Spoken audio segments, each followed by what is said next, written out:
श्रीगणेशाय नमः।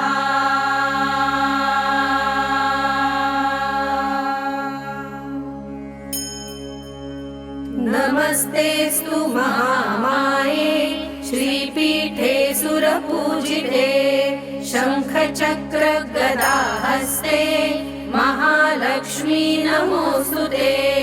नमस्ते गरुडारूढे घोरासुरभयङ्करी सर्वपापहरे देवी महालक्ष्मी नमोऽस्तुते।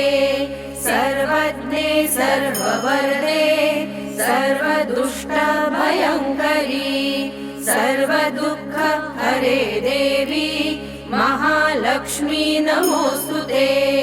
सिद्धिबुद्धिप्रदे देवी भुक्तिमुक्तिप्रदायिनी मन्त्रमूर्ते सदा देवी महालक्ष्मी नमोऽस्तुते। आद्यान्तरहिते देवी आद्यशक्ति महेश्वरी योगजे योगसम्भूते महालक्ष्मी नमोऽस्तुते। स्थूलसूक्ष्म महारौद्रे महाशक्ति महोदरे महापापहरे देवी महालक्ष्मी नमोऽस्तुते। पद्मासनस्थिते देवी परब्रह्मस्वरूपिणी परमेशी जगन्मातर् महालक्ष्मी नमोऽस्तुते। श्वेताम्बरधरे देवी नानालङ्कारभूषिते जगत्स्थिते जगन्मातर् महालक्ष्मी नमोऽस्तुते।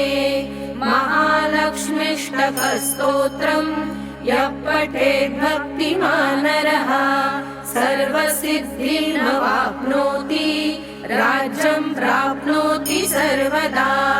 एककाले पठे नित्यं महापापविनाशनम् द्विकालं यः पठे नित्यं धनधान्यसमन्वितः त्रिकालं यः पठे नित्यं महाशत्रुविनाशनम् महालक्ष्मीर्भवे नित्यं प्रसन्ना वरदा शुभा महालक्ष्मीर्भवे नित्यं प्रसन्ना वरदा शुभा महालक्ष्मीर्भवे नित्यं प्रसन्ना वरदा